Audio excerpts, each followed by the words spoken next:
আমি আছি এখন মানিকগঞ্জে এই যে ঘুরতেছি, আপনারাও আসতে পারেন। দেখেন সামনে থেকে আমরা দেখাশোনা করতেছি।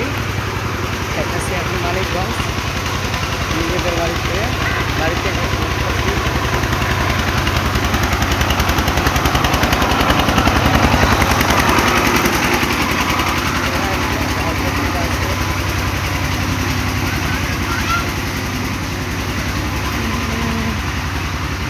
এই যে আমরা আছি এখন